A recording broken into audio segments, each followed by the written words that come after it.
Le choix de la rédaction, nous avons décidé de le consacrer ce soir à la maison d'accueil hospitalière de Montpellier. Elle héberge les familles des patients soignés loin de chez eux, moins cher qu'un hôtel, plus chaleureuse. Karine Alazé et Yannick Le Ternier y ont rencontré des proches de malades qui trouvent ici un soutien apprécié. Regardez.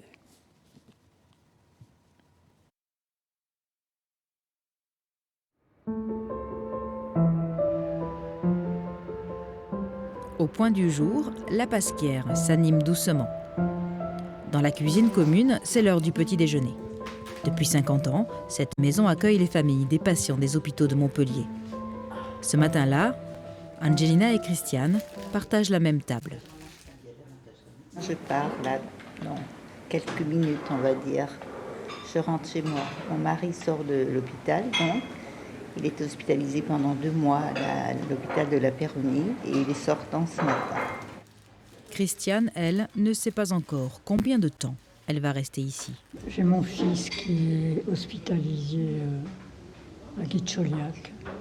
C'est un peu dur, mais on est entouré. Voilà. C'est utile pour vous, une maison comme ça? Ah oui, indispensable.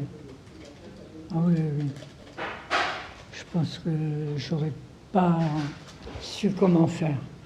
Ce soutien, cette solidarité font de l'âme de la maison d'accueil. Hélène y est arrivée par hasard, sur les conseils des infirmières du CHU, quand son mari est resté à l'hôpital plus longtemps que prévu. Ici, j'apprécie parce que j'ai l'odeur du café le matin qui arrive. Comme tous les matins, elle prépare les quelques affaires qu'elle va lui apporter. Toutes les personnes qui vont être là vont te dire on a déposé notre colis, le poids du colis. Le souci, il est toujours, mais il est supportable. Je vous dis, c'est comme une plaie comme quand on a une plaie, qu'on met un pansement dessus, on est de suite soulagé. Mais là, c'est pareil.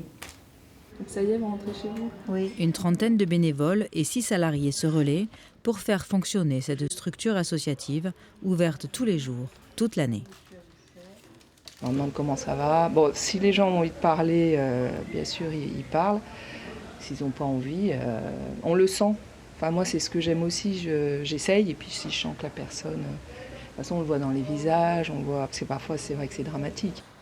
Peu avant midi, la cuisine s'anime à nouveau. Ceux qui le souhaitent peuvent préparer un repas, pour eux-mêmes ou pour les autres. Chacun participe à sa façon, un peu comme à la maison. Quand on finit, chacun, c'est un peu pour une contribution, et bien on fait sa petite vaisselle, et après on range, et voilà. Convivialité, partage, bienveillance. Un cocon précieux dans les moments difficiles, traversés par tous ceux qui accompagnent un proche dans la maladie. Ça me rassure, ça m'apaise de savoir que j'ai cet endroit près de ma fille surtout, que je peux aller à pied. On quitte sa famille et ici on en retrouve une autre. C'est pas la même, mais on en retrouve une autre. Vous savez, dans maison d'accueil hospitalière, le mot hospitalière renvoie à la notion d'hospitalité. Oui, on ressemble à un hôtel, on sert à ce que servent les hôtels, c'est-à-dire on héberge les personnes, mais le supplément d'âme de la maison, c'est bien de reproduire les conditions familières de vivre ensemble. Et c'est ce qui nous différencie en réalité des hôtels, on va dire, ordinaires. Un hôtel qui tire ses prix pour rester accessible au plus grand nombre. 26 € la nuit, financé en partie par du mécénat. Un souci de moins pour les familles. Chaque après-midi, la pasquière se vide. Comme Keira, les résidents se rendent à pied au CHU pour passer le plus de temps possible auprès de leurs proches hospitalisés. Et pour continuer à évoquer cette maison d'accueil hospitalière, j'accueille le professeur Jean-Louis Pujol. Bonsoir. Bonsoir. Vous êtes cancérologue, spécialiste notamment du cancer du poumon. Alors, en quoi cette maison d'accueil est importante pour vous dans le processus de soins? Parce que je pense que les proches des malades ont une fonction essentielle pour eux, parce que le service qu'on leur rend, médical, doit trouver un prolongement et les proches, c'est très important pour nous aussi, non seulement à titre d'interlocuteur pour parler de la maladie qui affecte le patient, mais aussi parce que, en fait, c'est le soutien psychologique le plus évident pour les patients. Et puis certains patients disent aussi, on ne serait peut-être pas venu, parce que certains viennent de très loin, s'il n'y avait pas la famille à côté. Oui, c'est vrai. C'est vrai. Les Anglais ont un mot spécial. Ils ne disent pas aidant, ils disent proche significatif. Et je trouve que c'est un joli mot. C'est-à-dire c'est la personne qui compte vraiment dans ma vie, celle sur laquelle je peux compter. Ce n'est pas forcément les conjoints d'ailleurs. Il n'y en a pas assez de ces maisons. Il y en a quelques-unes en France, mais il n'y en a pas assez. La particularité de la Pasquière, c'est quand même, à mon avis, que c'est un prolongement naturel du service public. Ça n'est pas le service public, mais ça travaille dans le même esprit, c'est-à-dire une prise en charge globale du patient qui passe forcément par l'aide de la famille, parce que ça peut être épuisant d'être le proche d'un patient lourd.